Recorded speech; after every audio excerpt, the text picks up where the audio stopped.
Have you ever looked someone straight in the eyes and still felt like something wasn't real? Like everything they said made sense. Their tone was calm, their story was clean. And yet, something inside you just whispered, "This isn't right." So let me ask you something. What if the best liars don't look like liars at all? What if the people who fool you the most are the ones who seem the most honest? Because spotting a bad liar is easy. They hesitate, they avoid eye contact, they stumble. But a master liar? They do the opposite. And that's where it gets dangerous. Imagine this. You ask someone a simple question. Where were you last night? And instead of freezing, they lean in slightly.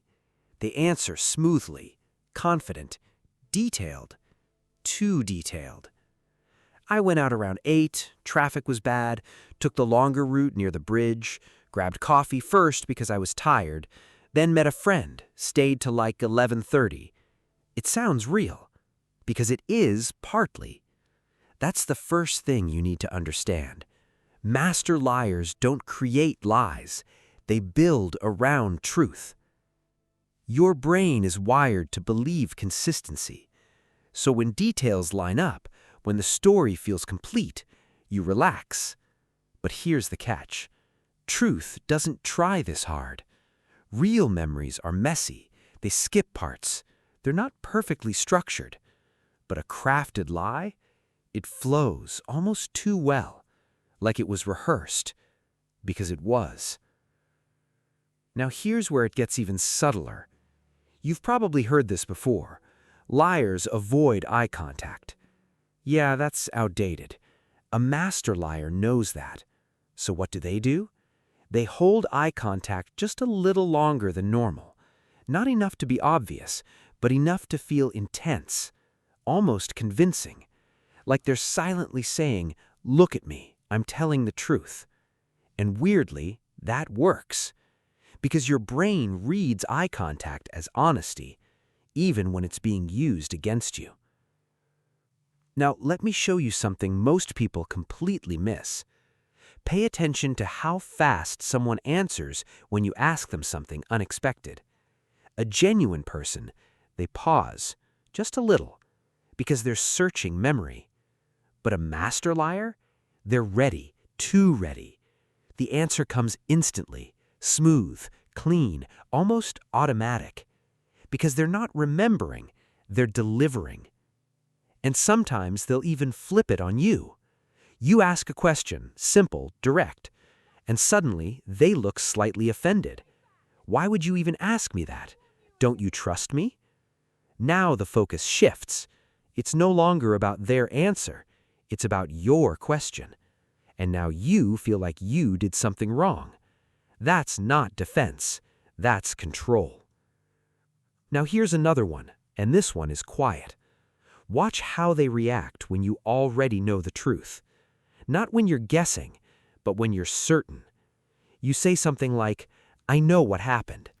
And for a split second, just a split second, their expression changes. A micro-reaction. Fear, tension, calculation. And then it's gone. Replaced with calm. A new story, adjusted in real time. Because that's what master liars do. They don't stick to one lie. They adapt, constantly. And here's the part that really messes with people. Sometimes they mix honesty with lies so well that even when you catch them, you still doubt yourself. You think, maybe I misunderstood. Maybe it's not that serious. Because they don't break completely. They bend reality just enough. Now let's go deeper, because this isn't just behavior, it's psychology. Master liars understand something most people don't. People don't believe truth. They believe feelings. So if something feels right, we accept it. So what do? They don't just tell a story. They create a feeling, comfort, confidence, connection. And once you feel that, your guard drops. Not because you're naive, because you're human. Think about the last time someone lied to you. You didn't believe them because of their words. You believed them because you wanted to, because trusting them felt easier than questioning them.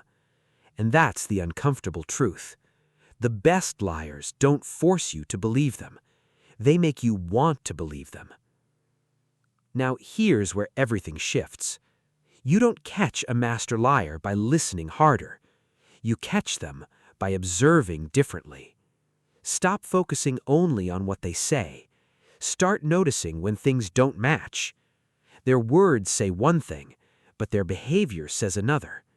Their story is calm, but their energy feels tense. Their answers are perfect, but your intuition feels unsettled. That gap, that tiny mismatch, that's where the truth lives. And don't ignore your confusion, that feeling of something's off, but I can't prove it. That's not weakness. That's awareness trying to break through. But most people shut it down. They rationalize it. They explain it away. Because facing the truth might change everything. And here's the twist most people never expect. Sometimes master liars aren't always trying to hurt you. Sometimes they're protecting themselves, their image, their control, their version of reality. But intention doesn't erase impact. If someone keeps bending the truth around you, eventually you lose your sense of what's real. And that's the real damage. So what do you actually do? You don't confront every lie. You don't argue every inconsistency. That's exhausting and honestly pointless. Instead, you slow down. You stop reacting instantly. You ask simple questions, and then you watch. Not just what they say, their timing, their reactions, their shifts.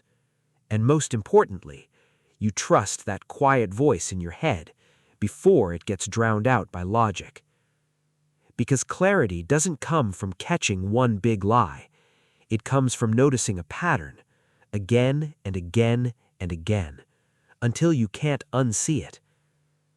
And at the end of the day, this isn't really about them. It's about how easily reality can be shaped if you're not paying attention. And once you see it, you start noticing it everywhere. The small inconsistencies, the subtle deflections, the stories that feel a little too perfect. And that's when things change. Because the moment you stop blindly believing is the moment you start seeing clearly. If this made you think differently, even for a second, hit like. And if there's someone in your life who needs to hear this, you probably already know who. Send it to them. And if you want to understand people on a deeper level, the things they don't say, the patterns they hide, subscribe. Because once you start seeing this stuff, you can't go back. And honestly, you wouldn't want to.